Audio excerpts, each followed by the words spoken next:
Assalamualaikum warahmatullahi wabarakatuh. Saya Muhammad Adnan Zainul Mutakin, NIM 21113897, akan mempresentasikan tentang evolusi komputer.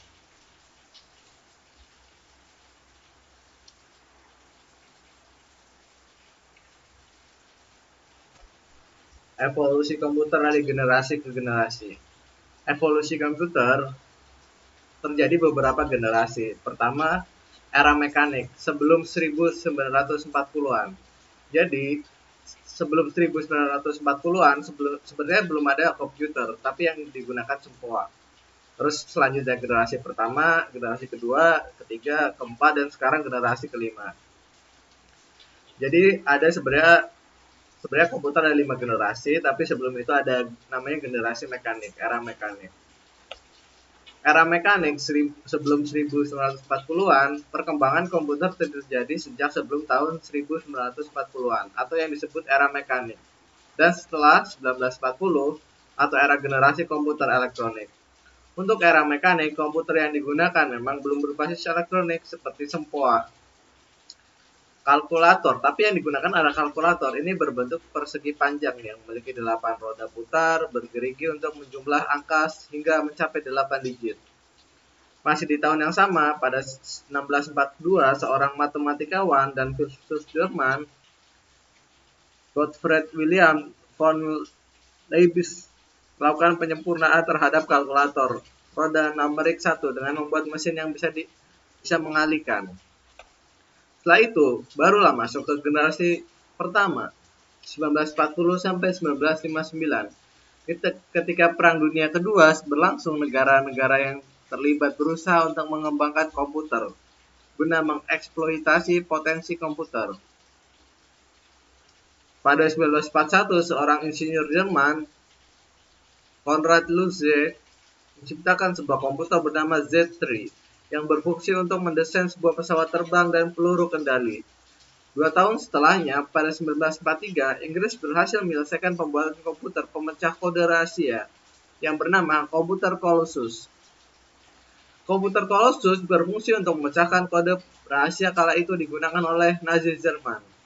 Sayangnya, keberadaan komputer Colossus tidak mempengaruhi perkembangan komputer, karena Colossus bukan komputer serbaguna, melainkan hanya didesain untuk memecahkan sebuah kode rahasia. Setelah itu ke generasi kedua. Komputer dasar untuk generasi kedua adalah teknologi transistor. Komputer generasi kedua mulai diciptakan pada 1959.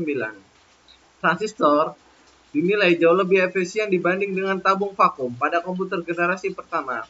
Ukuran transistor lebih kecil dan daya listrik yang digunakan juga lebih kecil untuk mengoperasikannya.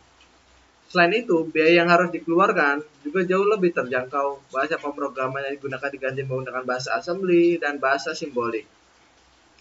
Mesin pertama menggunakan transistor adalah superkomputer.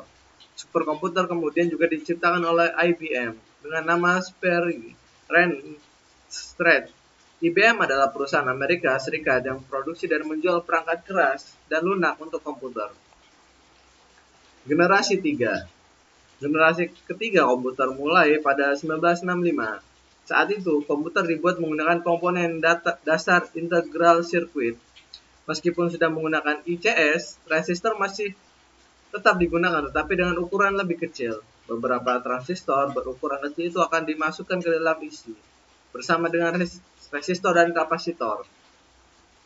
Komputer generasi ketiga ini merupakan komputer pertama yang dapat berinteraksi dengan keyboard dan monitor. Contoh komputer generasi ketiga adalah Apple II, IBM PC, dan NEC PC. Komputer generasi keempat. Komputer generasi keempat disebut juga sebagai komputer mikroprosesor. Pada masa ini, IC yang dikembangkan untuk komputer adalah Large Scale Integration atau dalam singkat LSI, Very Large Scale Integration, dan Ultra Large Scale Integration. Komputer pada generasi keempat menggunakan komputer dasar mikroprosesor atau chip mikroprosesor yang mengandung ribuan transistor dan beberapa macam elemen sirkuit yang saling terhubung. Saat itu, mikroprosesor telah diproduksi dan kemudian diprogram untuk memenuhi seluruh kebutuhan, termasuk kebutuhan rumah tangga seperti microwave, oven, television, dan mobil elektronik. contoh komputer generasi keempat yaitu laptop. Laptop yang saya gunakan untuk melakukan presentasi ini. Komputer generasi kelima. Komputer generasi kelima sudah mengalami perkembangan teknologi yang jauh lebih besar. Komputer pada generasi kelima telah menggunakan microprocessor berteknologi ULSI. Salah satu karakteristik komputer generasi kelima adalah Artificial Intelligence atau AI atau kecerdasan buatan. AI dibuat sebagai kemampuan sistem untuk menafsirkan data eksternal dengan benar. Umumnya, seperti ini dianggap sama dengan komputer. Kecerdasan yang diciptakan dimasukkan ke dalam sebuah mesin komputer supaya bisa melakukan pekerjaan layaknya manusia.